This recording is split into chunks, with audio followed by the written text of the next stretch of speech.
precisa do caderninho aí pegando no pai. Exatamente, a última expressão. Nós estávamos fazendo a eletrodinâmica, né? E os supercampos que nós pegamos.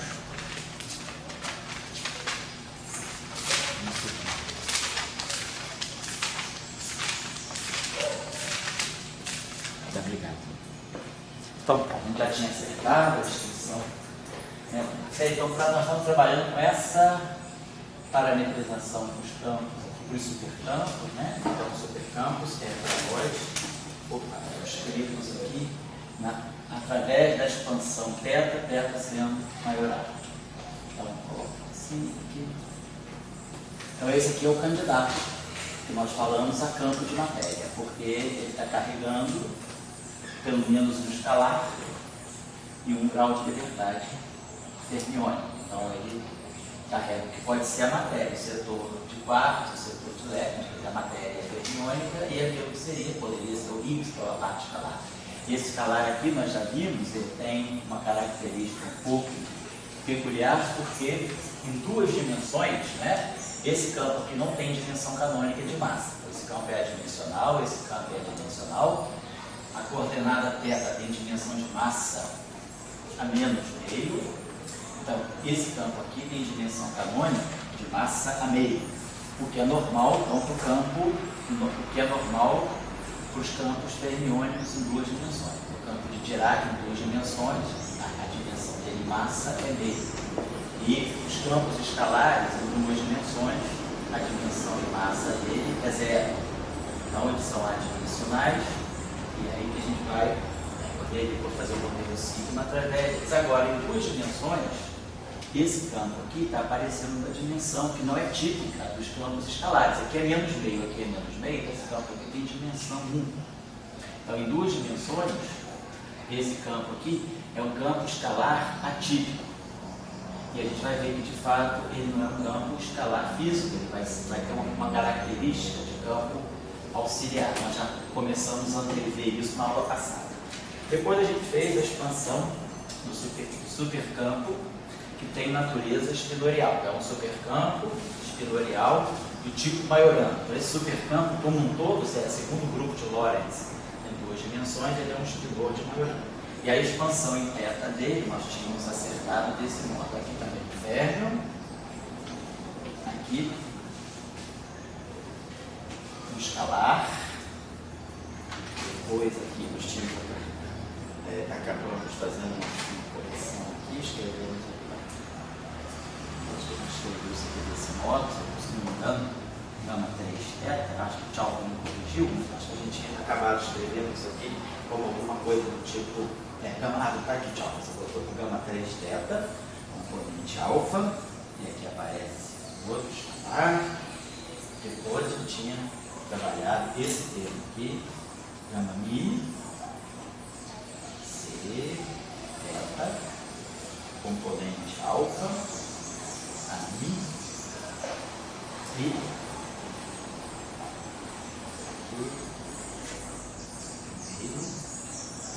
θ barra θ.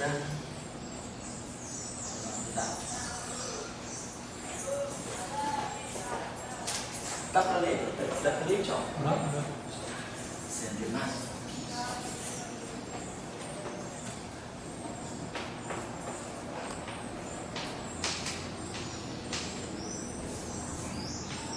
Tá, peraí. Obrigado, hein? A gente já tinha feito tudo o que a gente pegado uma vez que é derivada por variante com a qual nós estamos trabalhando, que já fica tudo marcadinho. Vou colocar aqui no quadro. A convenção que nós adotamos para derivada antes.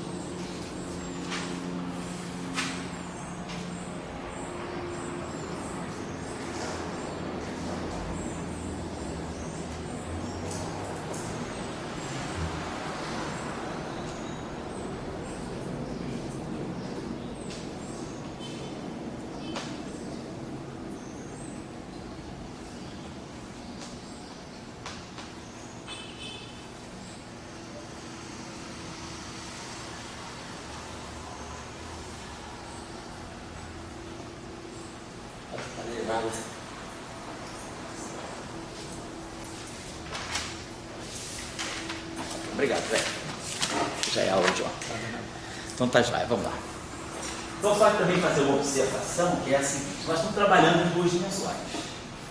Então, desse supercampo aqui, se a gente pegar o supercampo, que é um escalar de Lorentz, ele não consegue abrigar entre os seus componentes algo que possa ser um campo vetorial, que é o candidato a campo de Gauge. Se a gente vai querer falar de teoria de Gauge, de eletrodinâmica em duas dimensões, a gente tem que ter um campo vetorial. Então a gente vai uma escala acima, né, um degrauzinho acima das representações do grupo de Lorentz. Vou pegar a representação fermiônica. Poderia ser um fermi de duas dimensões, né, do tipo Minkowski, nós já sabemos. Nós podemos ter fermi de Weyl, que é o fermi integral, podemos ter fermi de Dirac, podemos ter fermi de Majorana e podemos ter ainda uma classe mais especial ainda, que são chamados Majorana-Weyl. A gente vai falar sobre eles hoje. Na matéria condensada, que eu saiba, só tem aparecido Majorana. Tem Dirac, claro, que é o elétron, e Majorana. Agora, Majorana-Weyl ainda não vi aparecer, mas vamos falar sobre eles porque eles dão uma categoria de supersimetria um pouquinho mais particular, que é típica de duas dimensões e que se mostraram depois muito importantes na construção das teorias de cordas, nas chamadas cordas heteróticas, que é a supersimetria associada às penores de Majorana-Weyl. São as supersimetrias fracionárias, né? Não uma supersimetria, mas meia supersimetria. Nós podemos ter uma supersimetria ao meio, quer dizer, metade da supersimetria, metade do superestudo do espaço de Minkowski persegue uma simetria, a outra metade não. Vamos falar desse sentido, isso aí sem perder a covariância de Lorentz. Então, nos cursos anteriores aí de equação do Dirac, no eletromagnetismo, a gente já falou dessas categorias. Em 4 dimensões, nós temos Weyl, temos Dirac, temos Majorana, mas não podemos ter Majorana-Weyl. A gente já mostrou nos cursos anteriores que, se nós impusermos o vínculo de Majorana e o vínculo de Weyl em 4 dimensões de Minkowski, o spinor sai trivial, sai zero, identicamente zero. Então não temos chance de ter Majorana-Weyl em 4 dimensões, mas em 2 dimensões nós temos. Na verdade, a gente tem chance de ter Majorana-Weyl sempre que a dimensão do espaço-tempo for, né, satisfizer uma relação bem conhecida, que é a Majorana-Weyl sempre que a dimensão do espaço for 2 módulo 8. Desde que também a gente esteja falando de um espaço-tempo que tenha uma direção temporal e d-1 dimensões do tipo espaço. Tá? Uma dimensão temporal, vou colocar assim, mais, e d-1 menos. Então, esse espaço-tempo aqui, com essa assinatura, um espaço tipo Minkowski, com um tempo e d-1 dimensões de espaço, então, se ele tiver a dimensão 2 módulo 8, ele pode acomodar um spinor de Majorana-Weyl, que é o caso de 2 dimensões. Ele é né, uma dimensão temporal, uma dimensão espacial, e ele tem dimensão 2. Depois, a próxima dimensão, módulo 8, que a gente tem é 10, que é onde a gente pode escrever as teorias de cordas. As teorias de supercordas são escritas em 10 dimensões, tipo Minkowski, 9 vezes. E esse espaço aqui tem dimensão 2, módulo 8. Então, eu posso definir Majorana-Weyl também em 10 dimensões. E esses Majorana-Weyl são muito importantes quando a gente fala de super Yang-Mills, né, em 10 dimensões. Então, eu só estou colocando essa observação, que essa categoria de espinores é muito interessante. E ela aparece em 2 dimensões. Então, isso pode, eu não sei, nunca vi ainda uma abordagem de Majorana-Weyl na matéria condensada, mas aí eventualmente vão ficar com o olho aberto em cima disso. Para nós, então vamos falar hoje sobre Majorana-Weyl também, visando um pouco a questão dos modelos cíclicos não lineares. Então tá, só estou chamando a atenção disso. Para nós aqui, até agora, nós estamos falando de um spinor de Majorana. Então, esse θ aqui é Majorana. Então nós vamos escolher esse supercampo aqui como sendo Majorana também. Então esse aqui é Majorana, esse aqui é um spinor de Majorana, e isso é um spinor de Majorana. Esse cara é um escalar. Isso é um spinor, então esse é outro escalar. Isso é um spinor, então o caráter espinorial está aqui. Esse aqui é um vetor em 2 dimensões. E esse cara aqui também é um spinor. Então, quem é o campo que é o nosso objeto de interesse, que é o campo vetorial? Estou interessado em construir, alguma hora aí, uma eletrodinâmica, uma teoria de Gauge. Então eu preciso de campo vetorial.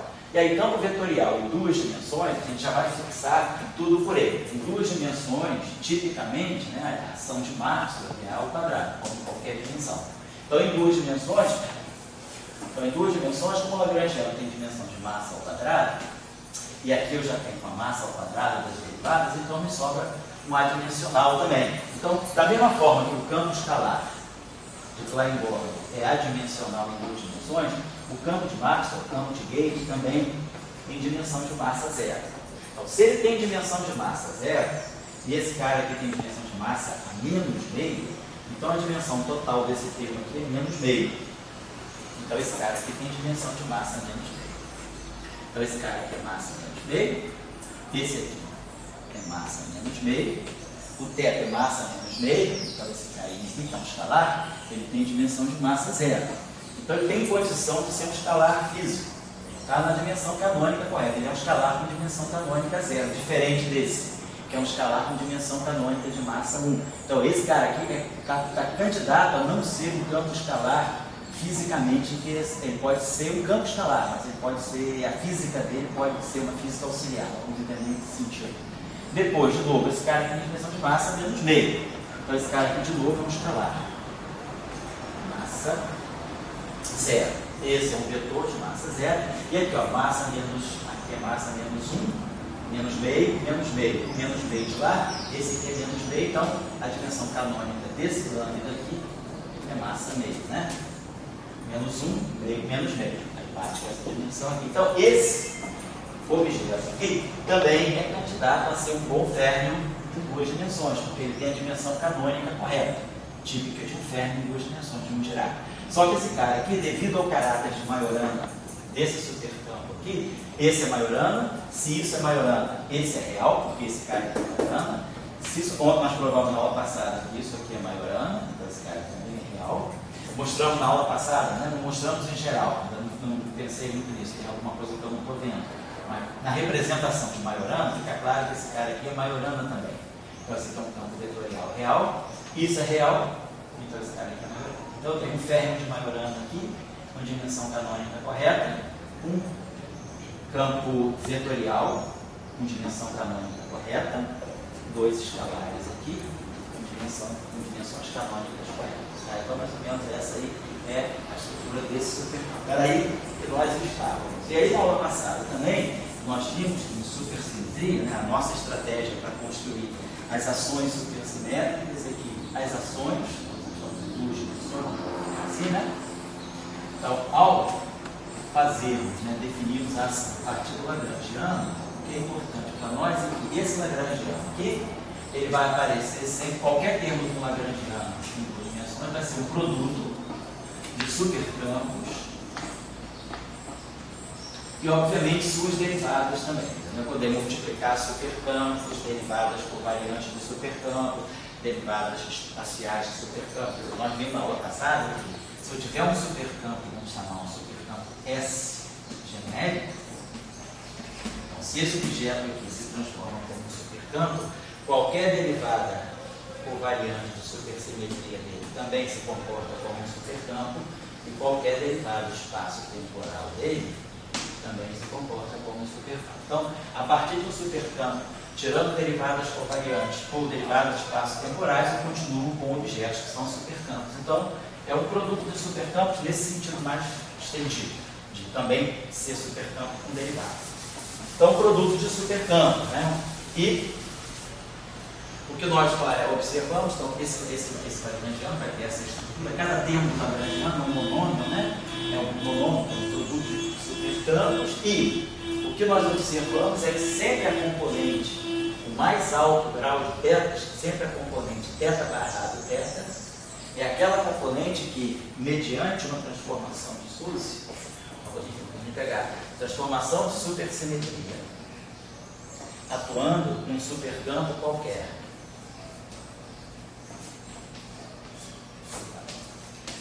atuando na componente teta barrado. Teta barrado teta. Se eu pegar a transformação de supersimetria em cima da componente mais alta de qualquer supercampo, o que nós obtemos aqui é uma derivada total. Então, isso aqui é um bom candidato à ação, a Lagrangiano, que é a integral do Lagrangiano é a ação. Ainda eu tinha levantado a questão de que será que com isso eu estou desprezando efeitos topológicos, né? Porque eu poderia ter configurações de campo que não caem a zero, enfim. E aí, nós falamos, né, a questão dele levantou uma certa discussão, nós levamos um tempo e concluímos, né, um resultado importante também, e até a referência do trabalho do Witten e do Oliver para vocês, que é em duas dimensões, quando nós tivermos uma teoria de supersimetria, um modelo supersimétrico em configurações topológicas geram um novo elemento na álgebra de supersimetria, que são as cargas centrais. Então essas cargas centrais, elas modificam a álgebra de supersimetria, e aí elas fazem com que esse resultado aqui tenha que ser estendido, tenha que ser readaptado para introduzir as cargas centrais. Então, essa formulação que nós estamos falando aqui é uma formulação de supersimetria no sentido de que nós estamos trabalhando apenas no setor topologicamente trivial. Nós estamos excluindo, no momento, as configurações que têm carga topológica. Se tiver carga topológica, a referência que eu dei aí foi o trabalho do Witten e do Oliver, de eu acho que é de 78, e esse trabalho mostra qual é a relação configuração topológica e carga central. Kink, vórtices magnéticos, isso aí gera uma álgebra de supersimetria com cargas centrais. Se vocês não acharem referência exatamente, falam comigo que eu tenho essa referência. Eu acho que não é nem Oliver, eu acho que é dada. Oi? Eu tenho. Você tem ela? Você tem essa? Eu peguei uma de aula do Witten em 78. Então é essa. Então depois se você passar, você tem um PDF? Tem. Aqui você passa para mim, ou então você tem a lista agora de todo mundo, não tem? Aquela lista dos domingos? Acho que tem. Então você manda para nós, por favor. É esse mesmo, é o Oliver Kuhn. Esse é. E tem um trabalho também do Dada, que eu esqueci de mencionar, que é o Dada lá de Turim. O Dada tem um trabalho também nessa linha, que é também dessa época, não sei se é entre 78 e 80, que é também na linha das configurações topológicas de cargas centrais, entre 78 e 80. Tá? Então, vale a pena aproveitar o momento para estudar um pouco, já que essas configurações topológicas são muito interessantes em física de matéria condensada, né? Toda a questão dos vórtices magnéticos, Skir, e isso tudo aí está levantando a discussão das cargas centrais. Então, estou sugerindo que é um tópico que não vale a pena assim, passar por cima como simplesmente matéria de curso. Um tópico interessante para pesquisa, ainda é um tópico interessante para pesquisa na aplicação da matéria condensada. Bom, na aula passada, então nós entendemos como construir a ação. Então nós fizemos alguns exemplos na aula passada e começamos a ver. Nós pegamos, por exemplo, o caso mais trivial, que era o supercampo produto, por exemplo, de dois supercampos. Pegamos aqui, na aula passada, a gente pegou, por exemplo, um candidato a lagrangiano, seria, por exemplo, pegar o supercampo φ, elevar ao quadrado e tirar o componente, amarrar o tetra dele. Isso aqui a gente viu que deu para nós alguma coisa do tipo φ vezes f e alguma coisa do tipo psi barrado psi. Aqui. Então esse cara tem dimensão de massa meio, de fato esse cara aqui tem dimensão de massa. E esse cara aqui é 0, esse cara aqui é 1, esse cara aqui tem dimensão de massa. Então esses termos têm dimensão de massa. Mas para serem lagrangianos, eles têm que ter dimensão de massa ao quadrado. Então, realmente, o que está me faltando aqui é um parâmetro de massa. Então, se eu colocar aqui um parâmetro de massa m, esse cara agora vai ficar com dimensão de massa ao quadrado.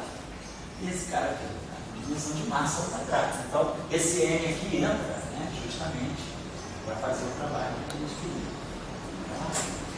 Bom, então, massa ao quadrado, no final do dia, massa ao quadrado. E esse termo aqui é um termo de massa de Dirac, a massa do Dirac, massa, típica massa do elétron. Então, aquele termo ali deve estar representando alguma massa também no setor escalar. E aí, a gente sabe que nós estamos acostumados, né, mais canonicamente, que a massa que lá engorda seja algo desse tipo. Mas a gente sabe que isso não é necessariamente, né, geral, teoria de campo.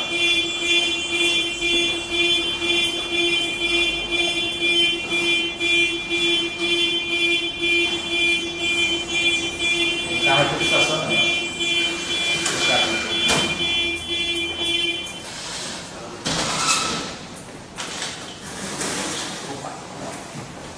Então, só para vocês lembrarem, em outros cursos ali, a gente já falou daquilo que seriam os campos auxiliares. Por exemplo, suponhamos que eu tivesse Um modelinho simples, um modelinho de brinquedo desse tipo assim. Um termo de maior, demi-fi. E aí, um termo desse tipo, alguma coisa do tipo. Um termo desse tipo, em meio de F2, F tem dimensão de massa. Então, F ao quadrado tem dimensão de massa ao quadrado. Então, está dentro da estrutura de um Lagrangiano. É quadrático, é alguma coisa, não é simétrico, mas é um termo quadrado. Eu poderia colocar aqui alguma coisa do tipo NFφ. Então, beleza. Esse campo aqui é a equação de movimento. Se eu tirar a equação de Langordon dele, é D'Alembertiano de φ, fazemos o princípio variacional, D'Alembertiano de φ mais MF igual a zero. É a equação de campo dele. A equação de campo do F, F igual a F mais Mφ igual a zero. Então, se eu tirar as equações de ordem Lagrange, ganho isso aqui. Mas F então é menos Mφ. Então, esse F aqui é menos Mφ. Fica menos M2φ. O F é menos Mφ. Então, isso aqui dá a equação vai embora de massa. Então, uma coisinha simples desse tipo me mostra que esse campo faz sentido. Ele entra como um campo auxiliar, no sentido de que ele é fixado por um campo que tem dinâmica. Esse campo aqui tem uma função de Green trivial, ele tem D'Alembertiano, então ele evolui no tempo. Esse campo não, a evolução temporal dele é marcada por φ. O que eu souber de φ passa para o F. Então, é o tipo de campo auxiliar. Por que ele apareceu? Ele apareceu porque ele veio fechar, o fechamento da álgebra de supersimetria. Então, nós estamos diante de um termo que é candidato a ser termo de massa, mesmo que em uma primeira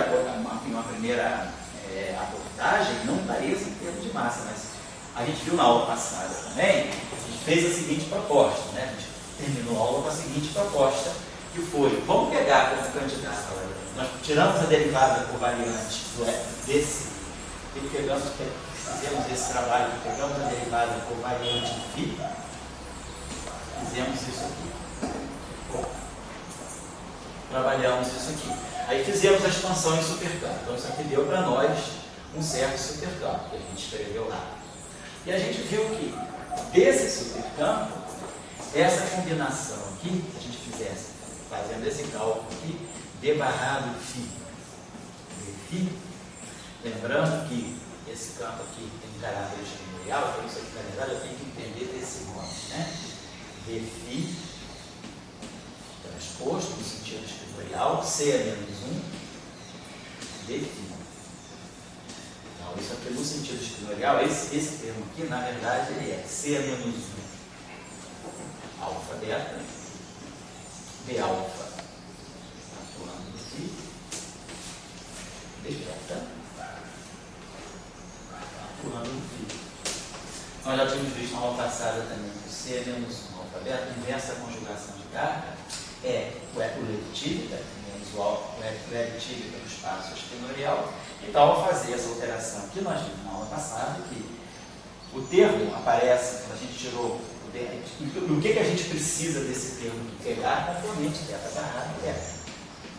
Pegar a componente mais alta, na expansão em θ. Pegar o θ barrado θ. Isso que a gente precisa pegar aqui.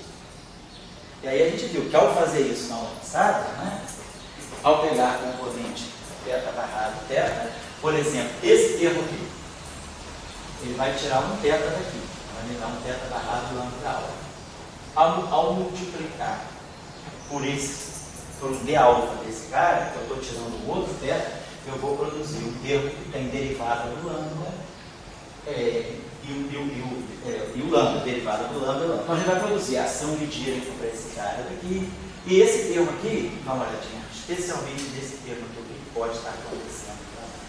Então, basicamente, não vou fazer todo o cálculo em detalhe, porque isso é uma conta puramente, é um cálculozinho puramente algébrico, mas vamos ver só o setor vetorial que pode sair daqui.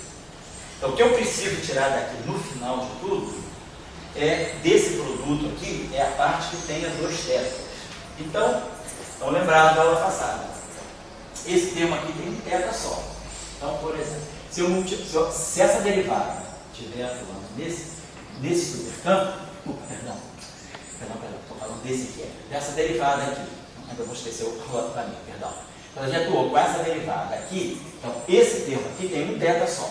Então ele produziu uma derivada, por exemplo, desse φ aqui. Quando eu multiplicar por um outro, a outra derivada covariante do φ, ele vai trazer um outro termo com derivada daquele φ. Então a gente vai ter um termo que vai produzir dφ, que vai sair daqui. Então esse termo aqui, ele vai produzir para nós, covariante de igual. Depois, esse termo aqui, já tem um θ. Então esse termo aqui, quando essa derivada aqui atuar nesse φ, por exemplo, vai aparecer um termo, essa derivada vai comer esse θ barrado, vai me sobrar um psi. E aí sobrou um outro termo com derivada. Mas o outro termo com derivada, vamos dizer que o segundo termo, o dβ φ, esse termo aqui atue aqui no psi. Então esse termo aqui, ao atuar aqui, vai produzir dois θs e uma derivada do psi. Então, esse termo, o primeiro termo produziu um psi limpo, o outro termo produziu dois θs e uma derivada do psi. Então, o que eu preciso é esse termo aqui. Ó. O termo de dois θs vai me dar psi derivada do psi, que é a ação do Dirac. Então, a gente viu que esse termo aqui, ele vai produzir a ação de Platon, vai produzir a ação do Dirac, e exatamente para o F, o que vai acontecer? Quando eu pegar esse termo aqui nunca vai poder atuar em cima dele, porque vai dar três θs. Três θs, por serem brasilianos e terem duas componentes, dá zero. Então, esse termo aqui nunca vai poder ter a chance de atuar aqui. O único jeito é esse termo aqui atuar, o d-alfa atuar aqui e me tirar um θ. Então, me produz um θf. Depois, o segundo, né, que é o dβ-φ, quando o segundo termo do monômio, né, o dβ-φ, também atuar aqui, o dβ vai tirar daqui, vai me produzir um outro θf. E aí, as duas componentes com dois θs vai me dar o F2. Então, o que vai sair daqui, ao fazer esse exercício aí, né, explicitamente, a componente 2θ desse cara aqui vai me dar a ação, vai me dar o Klein-Orton do φ, vai me dar a ação tipo de Fermi de Majorana, vai me dar então psi barrado e gama mi do psi, e vai me dar o F2. Então, ao fazer esse cálculo aqui, né, nesse sentido, né, botando aqui epsilon, alfa, beta, de alfa φ, de beta φ. E tirando a componente de mais alto θ, vão sair exatamente esses três termos aqui, que são justamente o que nós procuramos: a ação de Platon para φ, a ação de Dirac para o psi e a ação do termo de campo auxiliar. E aí se junta esse termo aqui, vai me dar exatamente um escalar massivo e um Fermi de Majorana massivo. Certo? Então, esse foi o primeiro exemplinho que a gente pôde formar de gerar um setor de matéria ou massa. Matéria ainda escalar real. Eu não coloquei ainda carga elétrica, por exemplo. Para colocar carga elétrica, claro, eu teria que pegar um supercampo que seja escalar de Lorentz, mas que seja complexo, porque aí vai carregar uma carga, vai ser complexo. Se esse cara é Majorana, esse cara vai ter que ser um escritor de Dirac, para poder dar o caráter complexo aqui. Então eu teria, aí eu introduzo a noção de carga elétrica. Então eu teria um campo complexo. Então basicamente o que eu teria que fazer seria isso. Pegar esse campo complexo, e aí tirar a primeira derivada do φ barrado, e a segunda derivada do φ. Ao fazer esse cálculo, isso aqui vai dar para nós dφ barrado, dφ. Professor, olha a agendinha musical no sinal.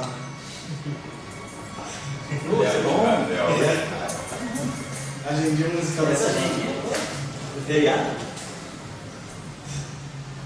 Se for numa casa, é numa casa, tá bom. Tá bom. Depois vai então ver todo. Você difícil.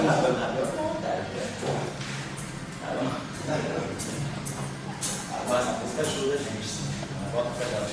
Tem um ritmo bom, né? Bota um ritmo pesado na aula. dφ. Aí esse campo aqui é um campo de maior, que passa a ser maior que Dirac. Então, a ação de Dirac, esse termo significa F está. E aí aqui é a mesma coisa. Ao introduzir o termo de massa, a gente coloca o estar aqui. Ele vai produzir estar F, vai produzir F estar e o psi barrado. Então fica tudo igual. Então a gente já entendeu que no setor de matéria, se a gente pegar esse campo aqui, seja Um supercampo escalar real ou um supercampo escalar complexo, a gente sabe formar o termo cinético dele e sabe formar o termo de massa dele. A gente já tem condição, então, de pensar no modelo sigma não linear. O modelo sigma não linear, ele fica totalmente no setor matéria. O modelo sigma não linear é no escalar. Então, nós já tínhamos aqui nos cursos anteriores, no semestre passado, que a gente fez em uso do modelo sigma. No curso do semestre passado, nós tínhamos visto, né, a ação típica do modelo sigma não linear, especialmente em duas dimensões, que é mais interessante, porque ele é renormalizado em duas dimensões. Né? A gente tinha visto que os modelos sigma, em dimensões mais altas do que 2, eles não são renormalizados, mas em duas dimensões fica renormalizado. E o modelo sigma em duas dimensões, ele tem as mesmas características que os modelos de Young-Mills em 4 dimensões. Quer dizer, o análogo de Young-Mills em 4 dimensões não é Young-Mills em 2 dimensões. É o modelo sigma em 2 dimensões. Tem as mesmas propriedades, tem configurações listas, então tem função beta negativa, tem liberdade assimbótica, é normalizada. Então, para nós, em 2 dimensões, os modelos interessantes também são modelos sigma não linear. E aí, lembra que a gente tinha colocado a ação do modelo sigma não linear através de uma métrica. E estamos aqui introduzindo o termo de evolução. A gente tinha falado no semestre passado que a gente pode enriquecer essa ação, que é chamado termo de Desolino, que vai dar uma torção. Aqui a gente está trabalhando com uma variedade que seja riemanniana.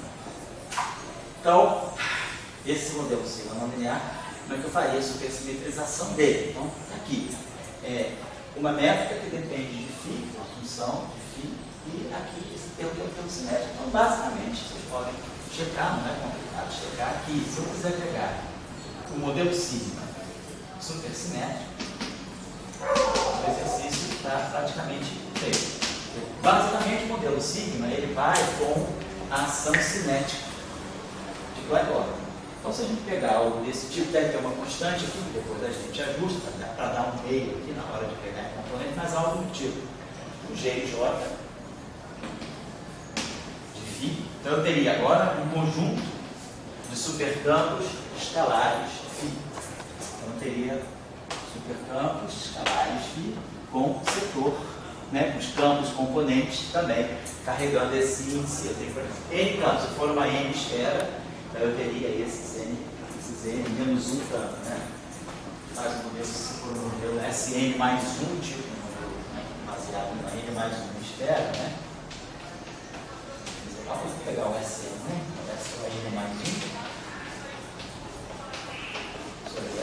Né? Se a gente pegar o modelo sigma da N esfera, eu teria ele como certo. Teríamos N componentes aí. Então a gente vai colocar esses nossos campos, J de φ, e aí vocês podem fazer, ver que esse cálculo aqui, se a gente colocar aqui o D barrado φ, que no fundo é isso aqui, vamos colocar assim. Epsilon, alfa, beta. Aí aqui a métrica, né, que é a função. E aí aqui vamos colocar B alfa e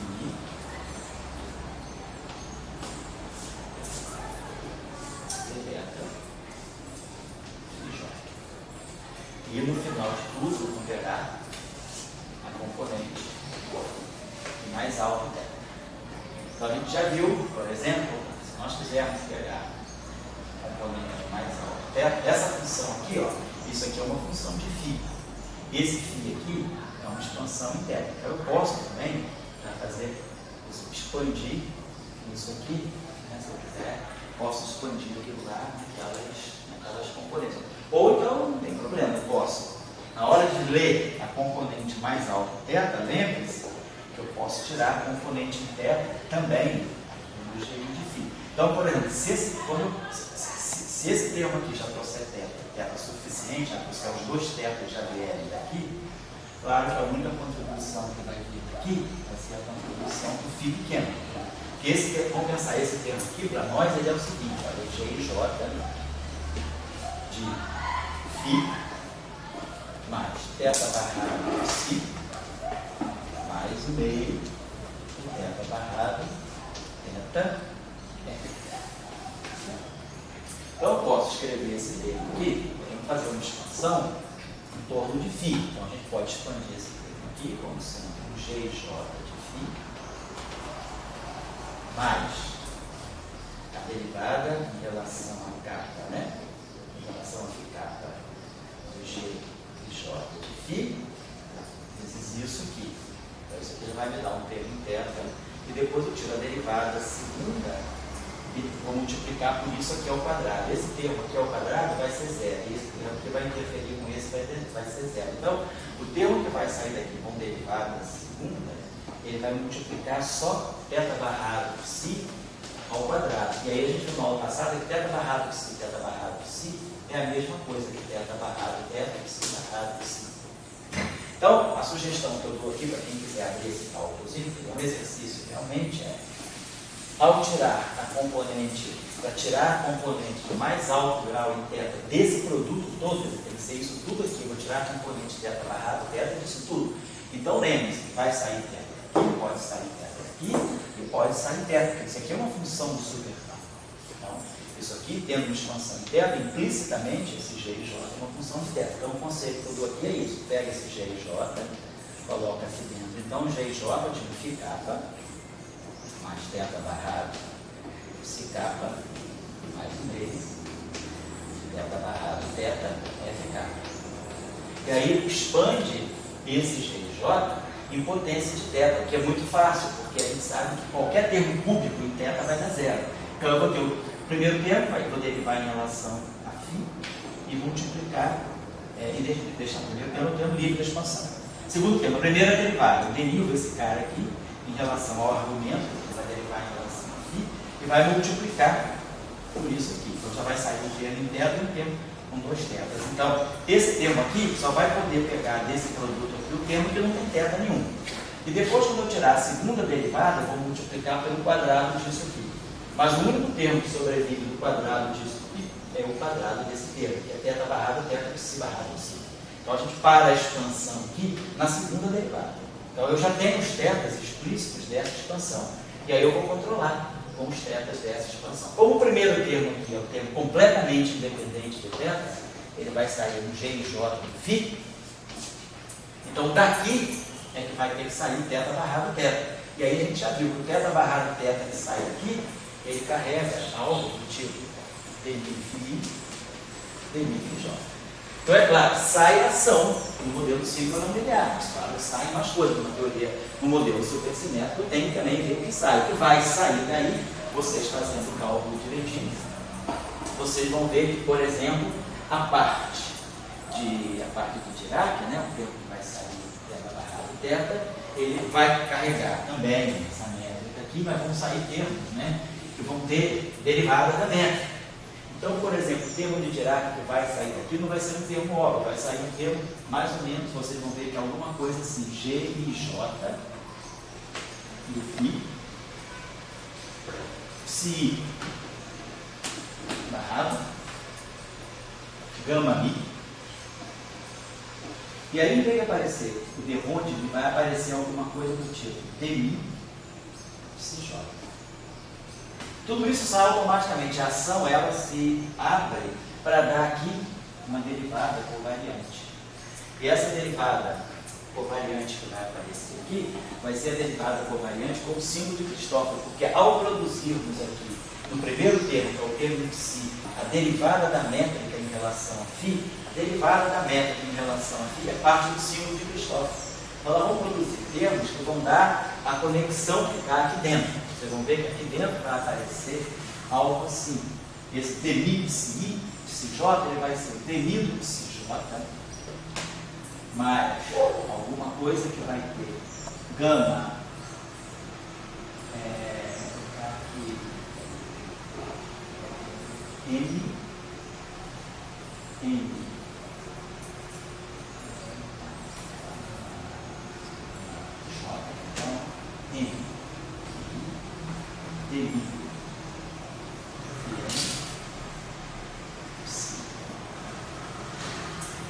ao fazer esse cálculo, vocês vão ver que o termo que vai aparecer, que vai corresponder à ação desse fermiônico, como a parte que vem da supersimetria adicional ao modelo sigma não linear, a própria abertura desse termo componente vai mostrar para vocês que o termo vai aparecer assim, e esse termo aqui já contém uma conexão.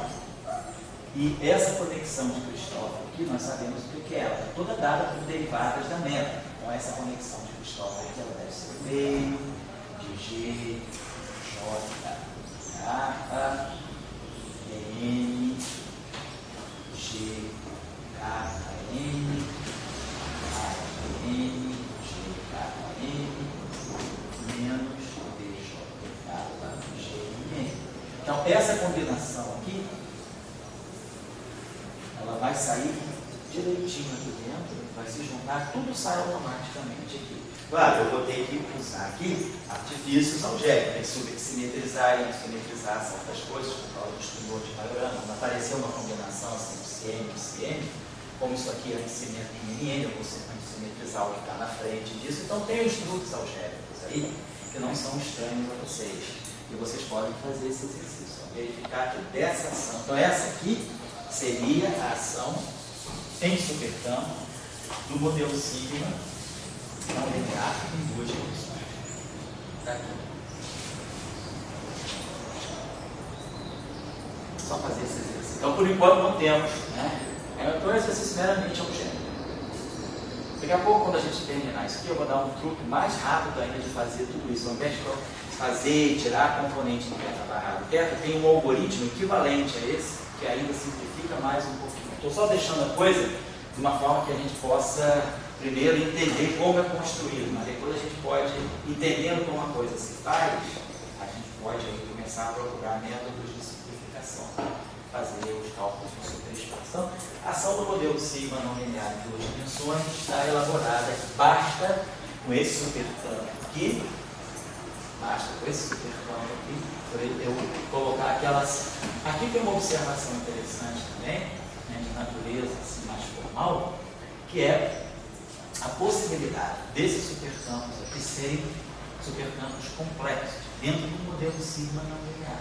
Então, se a gente agora fala de um modelo sigma não linear complexificado em coordenadas complexas, então isso aqui abre para nós a discussão das variedades de Keller.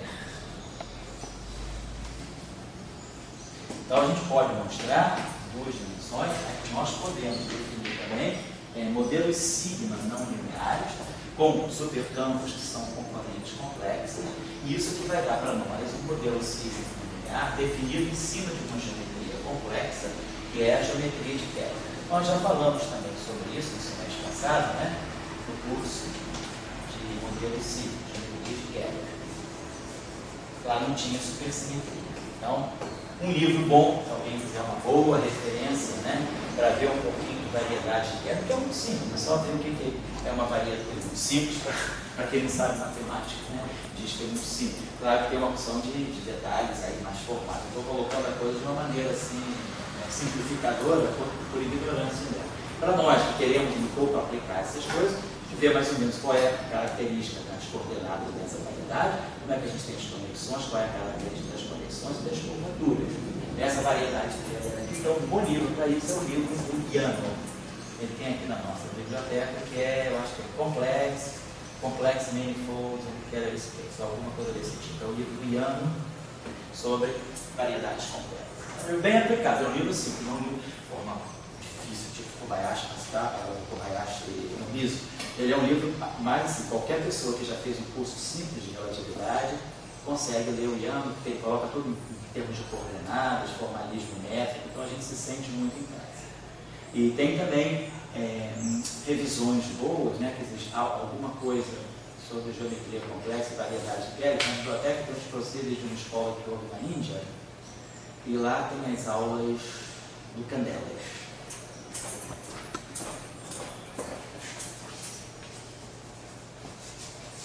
Candelas são essas aulas dentro.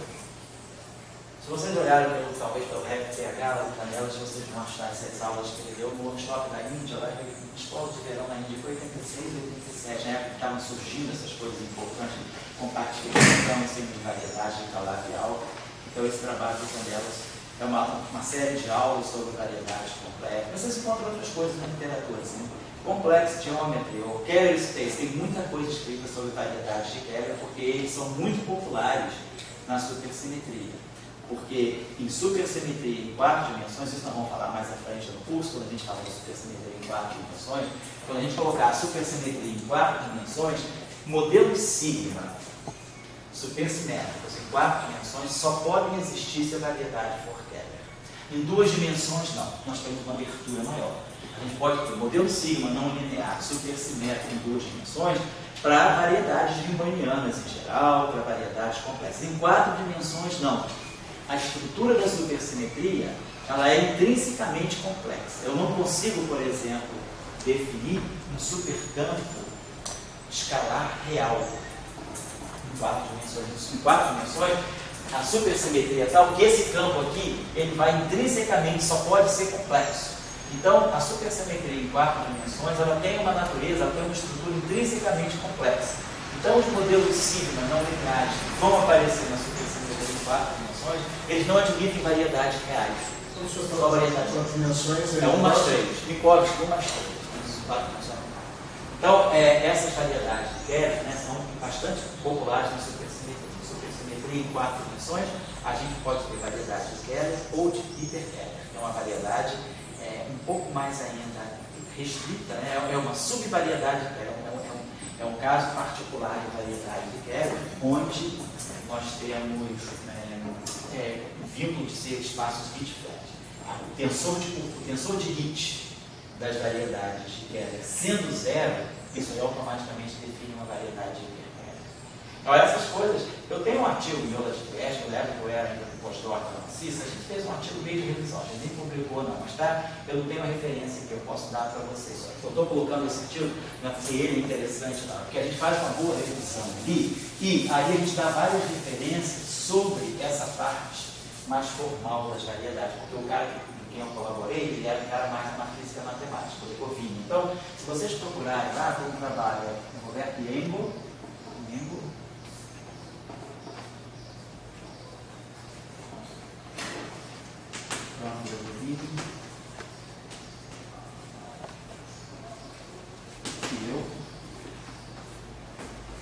nesse trabalho aqui, a gente estuda modelos sigma não lineares. Nós estudamos supersimetria n igual a 1, n igual a 2, SUSE, e 4. 3 e 4.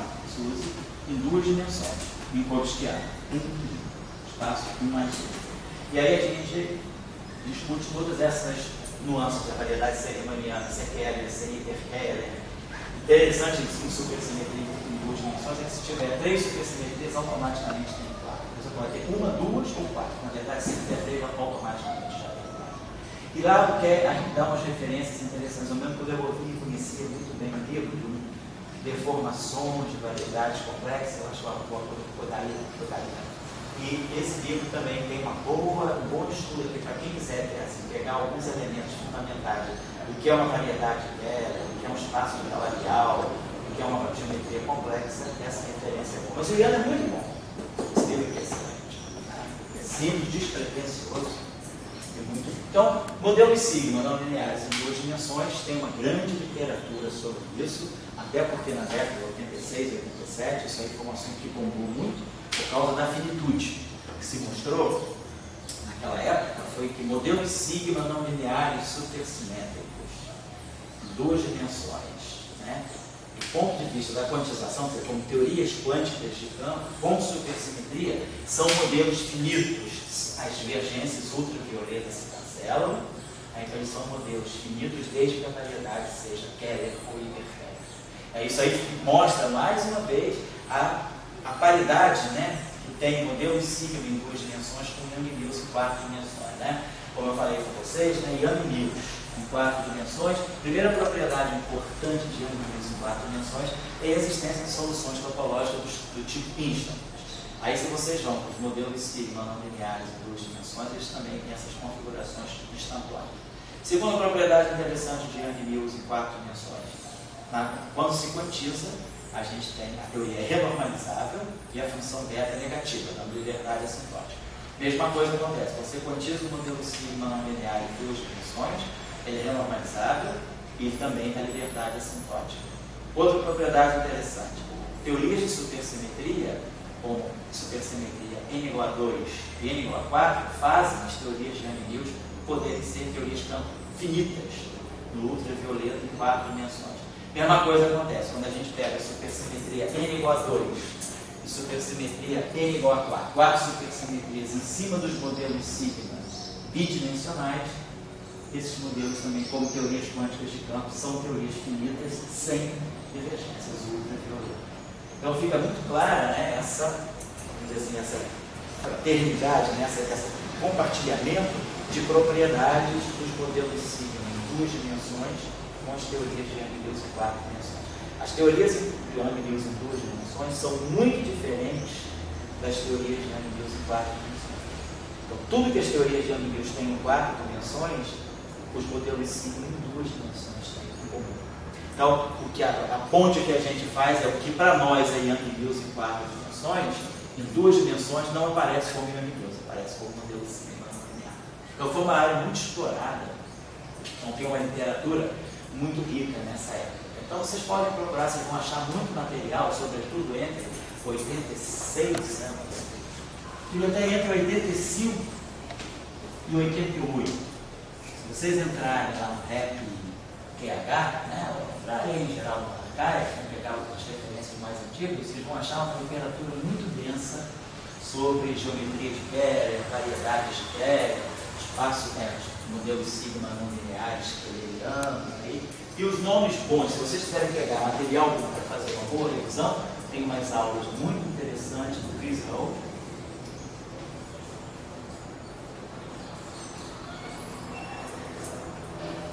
Passo o livro aqui.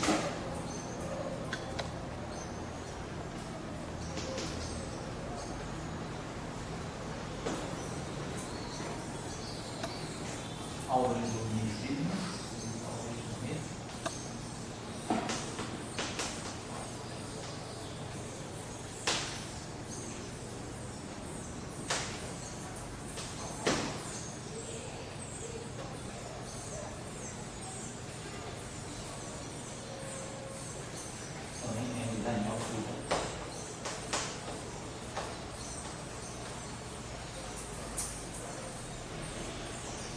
Mas eu acho que quem assim levou, quem fez mais, produziu mais material escrito, inclusive de revisão, de fundamentação, foi o Chris Hall.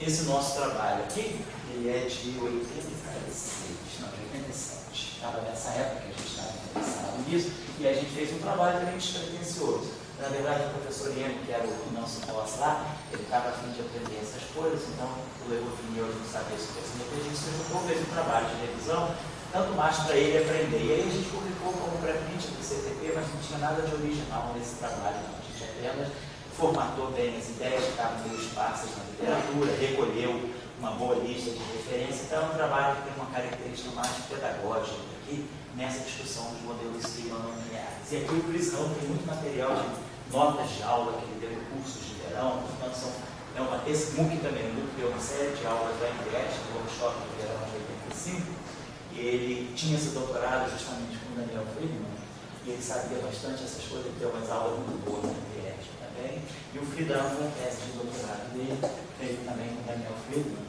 que o Friedan mostra como as teorias, como os modelos sigma não lineares são renormalizáveis em 2 dimensões. Ele que mostra a renormalizabilidade de uma forma mais completa, né? Até então não tinha uma demonstração tão completa quanto que ele fez. Então esses nomes aí, não para quem quiser se aprofundar, ou se precisar, né? Se precisar para efeito de trabalho, buscar referência mais sobre o modelo sigma não linear, eu aconselho pegar esses autores, sobretudo nessa faixa de anos. Tem coisas do item também, mas aí você já é uma coisa mais formal. Eu diria que esses trabalhos aqui são mais instrutivos para quem está querendo pegar material e boas referências. Tá? Eu vou voltar a falar dos modelos sigma quando a gente for para 4 dimensões. Fala. Só uma questão, você conseguiria introduzir aí um campo vetorial carregado? Pode introduzir também. Mas seria no caso meu. Aí você teria que você não poderia mais trabalhar com o espinor de Majorana, que você colocaria um campo espinorial de Dirac.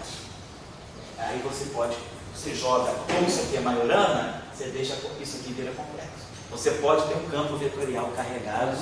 O A seria abeliano.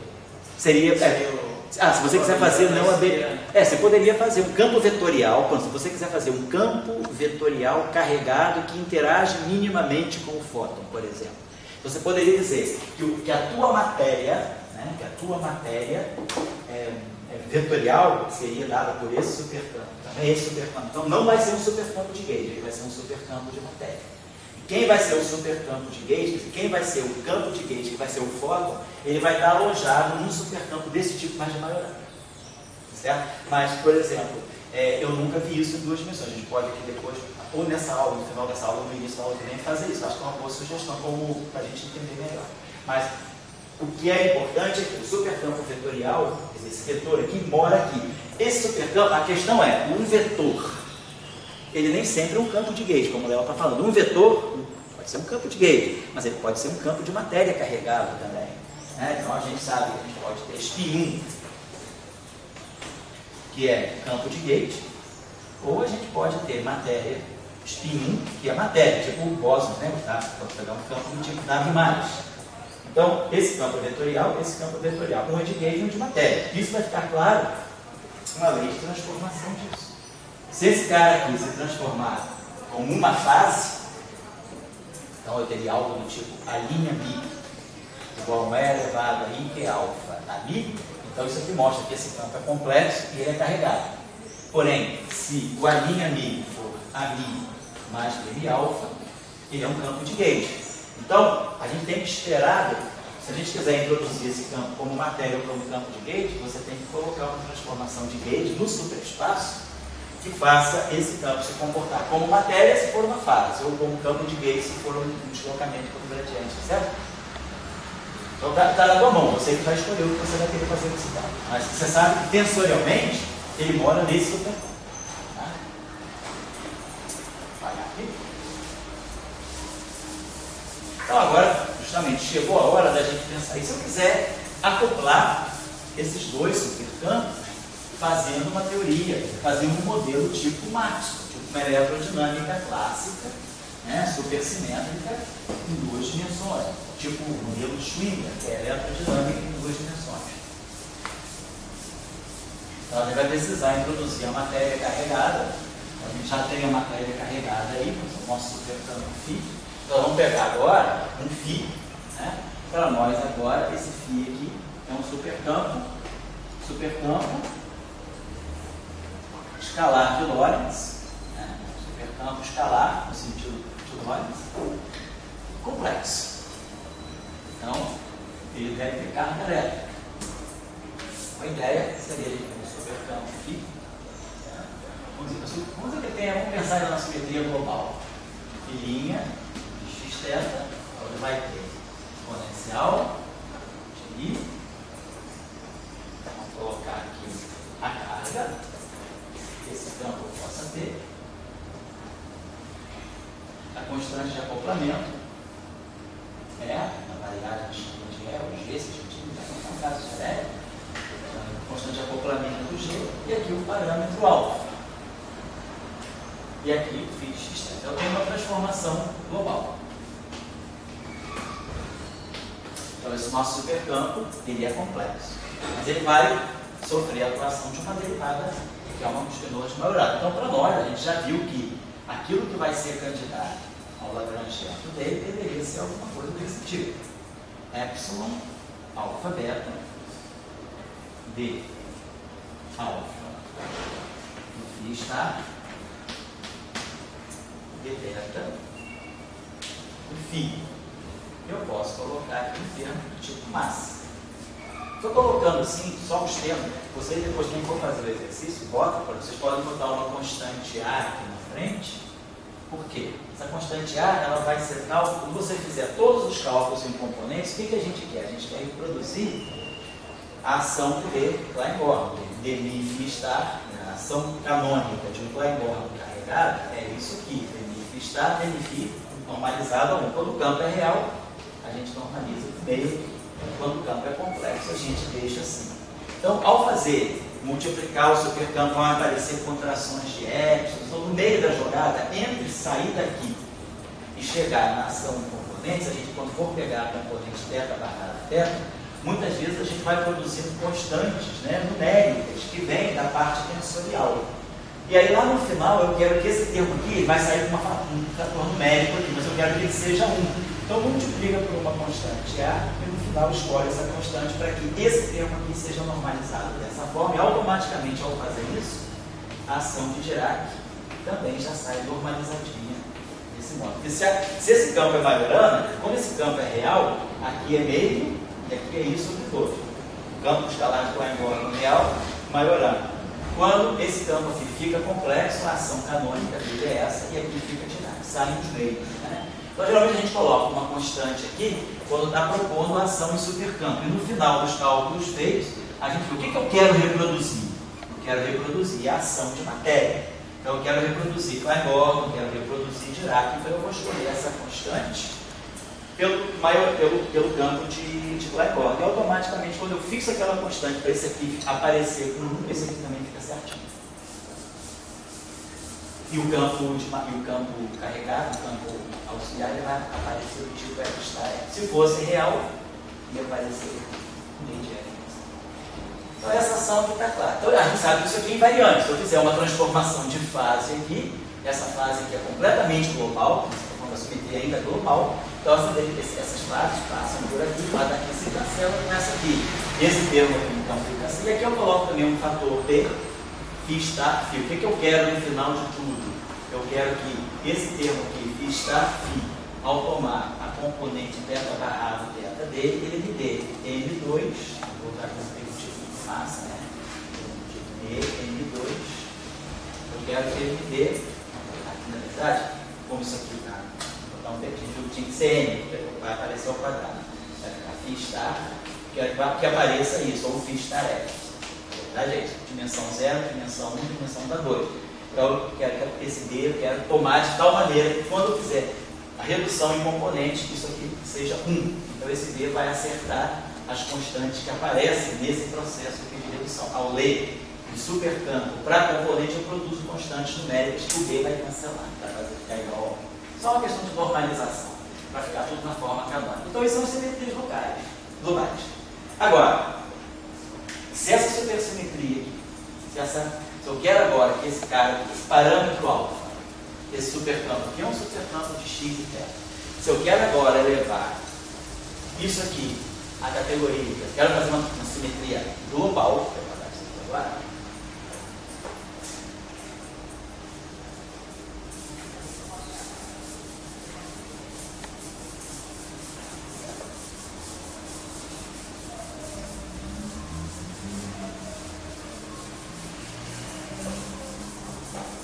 Se eu agora quero fazer essa simetria local, eu vou fazer essa transformação. Filinha de xθ, superespaço, filinha de xθ vai ser exponencial, carga, constante acoplamento, e agora o alfa vai ficar local. Está local no superespaço, então tem que ser uma função de xθ. Então, onde eu coloco aqui, vou chamar isso aqui de um supercampo lambda de xθ. E aqui fica. Então essa é uma transformação de fase local do superespaço. Onde esse lambda aqui, como essa fase aqui é real, esse parâmetro alfa é real, eu quero que essa lambda aqui, então também, para isso aqui ser uma fase, é preciso que esse supercampo aqui seja um escalar, eu não tenho nenhum índice aqui, e do ponto de vista de ser uma fase, ele tem que ser real. Então esse cara aqui é um supercampo escalar real. Um supercampo escalar real. Então nós já sabemos quem é ele. Esse supercampo aqui, vamos dizer que ele seja assim. A expansão em θ dele deve ser. A primeira componente dele vai ser um A. Depois ele vai ter um θ barrado beta. Então ele tem um parâmetro espinorial dentro dele. Ele é um típico supercampo escalar real, como o campo de matéria, como o próprio φ é. Algo desse tipo. vamos chamar de F, vamos chamar gama por causa das matrizes gama, então vamos chamar isso aqui de parâmetro, sei lá, ômega. Então, isso aqui sim, função de x, função de x', função de x', função de x'. Isso aqui é um supercampo de x'. Então, o supercampo parâmetro de gauge, ele vai conter o parâmetro de gauge das teorias, dos modelos de gauge usuais, mas ele tem parceiros supersimétricos. Então, vai aparecer um parâmetro fermiônico beta e vai aparecer um outro parâmetro fermiônico aqui. De novo, eu quero que esse supercampo aqui seja adimensional, esse algo aqui. Então, esse algo aqui é a primeira componente, é a componente independente beta do meu supercampo parâmetro de gauge, supercampo lambda. Então, eu estou fazendo uma réplica, né, do superespaço daquilo que eu sei que acontece no espaço-tempo. Produz uma fase dependendo das coordenadas, da posição do espaço-tempo, e aí vou ter que, a partir disso, fazer essa ação ficar invariante. E qual é o truque que a gente sempre faz? A gente pega as derivadas e tem que fazer as derivadas covariantes de gauge. Essa derivada aqui é covariante de supersimetria, mas não de gauge, porque se eu fizer uma transformação para pagar isso aqui, então fica claro que o que é o lambda para nós. Então, supercampo escalar real, que faz o papel do parâmetro de gauge agora no superespaço. Então, se nós tirarmos, claro, a derivada de alfa, a gente faz nas teorias de que tira a derivada espaço-temporal do campo de matéria e agora transformar. E aí a gente vê, claro, essa derivada pode atuar diretamente aqui. Então, exponencial, voltar o termo normal, né, lambda, como se isso aqui fosse normal. Faço a regra de Leibniz. Essa derivada vai atuar aqui e depois a derivada vai atuar aqui. Agora, quando essa derivada atuar aqui, eu vou produzir um termo que vai ser IQG de alfa lambda exponencial IQG lambda φ. Então está aqui o termo que quebra a covariância, né? Quando a gente tem campo de matéria, a mesma coisa lá no espaço Minkowski, filinha, tem um campo carregado IQG alfa φ. Agora local, tira a derivada de mi do filinha, exponencial IQG alfa dmi. Porém, que termo desagradável que surge, agora é a derivada do parâmetro. Vai aparecer IQG dmi alfa exponencial. Então, esse termo aqui que me faz a necessidade de introduzir um campo de gauge que vai ter que absorver esse dmi alfa. A lição que a gente tira daí é o que é? Então, vamos substituir isso aqui por uma derivada com variante de gauge. Então, nós vamos introduzir um dmi, que vai ser o dmi mais o i, g, q, a mi, atuando no fim. E aí, a partir daqui, a gente impõe que o dmi do fim linha seja, isso aqui só aparece, né? Seja isso aqui. Ele põe que essa derivada, dessa forma, satisfaça essa transformação, porque aí essa derivada, esse termo, a fase, né? Como um todo se cancela. E aí, com isso aqui, eu leio a transformação desse campo. Aí sai o A', vai sair a mi mais dmi alfa, menos dmi alfa. Então, vamos fazer a mesma coisa no superespaço. Eu sei que esse termo aqui, se a simetria fosse global, isso era zero. Mas a simetria não é mais global, então isso não é zero. Então, nós já sabemos, a lição que nós já sabemos da covariantização dessa transformação é introduzir aqui, então, como já tem d alfa, vamos introduzir total. Introduzir aqui uma derivada, vamos chamar assim, de lambda, nabla alfa. Essa derivada aqui, ela vai ter que ser covariante de SUSY e covariante de gauge. Então, vamos introduzir essa derivada agora, olha isso aqui, de tal maneira que introduza, então, vou introduzir isso aqui, de tal maneira que isso aqui seja a derivada anterior, de alfa,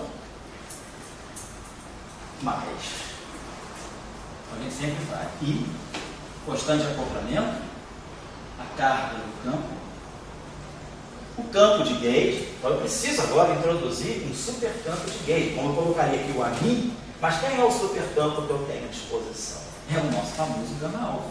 Eu tenho um supercampo exatamente com essa estrutura, que é um parâmetro, e esse supercampo aqui eu sei que ele contém um AMI. Então está tudo, né, caminhando para dar certo. eu vou ter um campo de gauge aqui. Aqui eu tenho um derrone mi escondidinho aqui dentro. E aqui eu tenho um ami escondidinho aqui dentro também. Então está tudo caminhando para que essa derivada aqui faça o trabalho justo. Eu vou atuar com isso aqui, tudo isso aqui, atuando em φ. Então, essa vai ser a nossa derivada covariante de SUSY e covariante de gauge. O termo de SUSY que está aqui dentro é aquele termo C menos 1 gama mi teta alfa derrone de mi. E o termo de gauge, o variante X do gauge, é isso aqui. Então, nós vamos querer que essa lei de transformação agora seja isso. Tudo isso aqui transformado vai ter que se transformar exatamente como o campo original. Então, aqui, I, E, G, lambda, atuando na bala alfa, φ. Então, impondo isso, e colocando isso aqui,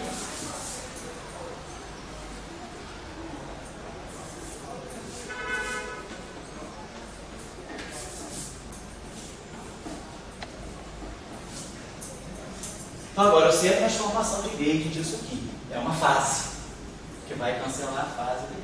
E esse cara como um todo, ele se transforma como uma fase. Agora eu estou colocando no derivado covariante. Então, fazendo aquilo, se aquilo der certo, se realmente eu conseguir fixar um gama alfa, significa que é possível construir esse objeto e isso automaticamente fica um variante de gauge. Então, eu estou no caminho de construir aqui um acoplamento mínimo entre o supercampo de matéria e o supercampo de gauge. Então, vamos fazer aqui. Então, isso aqui para nós vai ser d alfa mais IGQ linha, tudo líquido.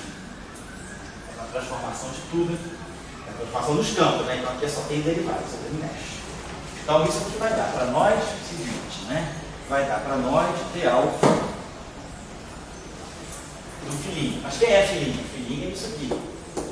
Então, o d alfa atuando no filinho vai ficar o d alfa atuando nisso aqui, então vai ficar I, Q, G, d alfa lambda. Vou colocar aqui só exponencial,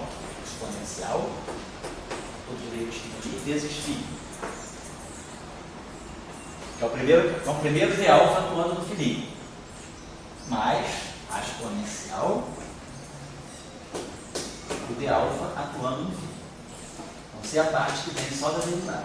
Agora, a parte de transformação aqui, mais I, G, Q, gama alfa, linha, isso aqui eu não sei quem é, justamente é o que eu vou determinar, exponencial do φ, que é o filinho.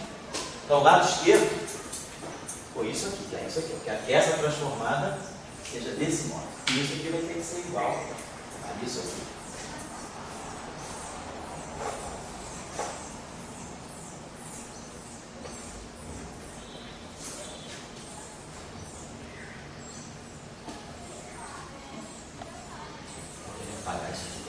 Não vou deixar isso assim. Então, vou continuar aqui embaixo. Então, isso aqui vai ser exponencial, tá? E aí, nabla alfa do φ. Então, d alfa do φ mais a exponencial e a parte de conexão. I, G, Q, gama alfa, φ. Então, tá lá. Isso aqui tem que ser igual a tudo lá.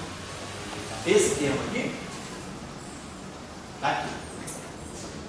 Esse termo aqui cancela esse termo. E aí sobram esses três termos aqui.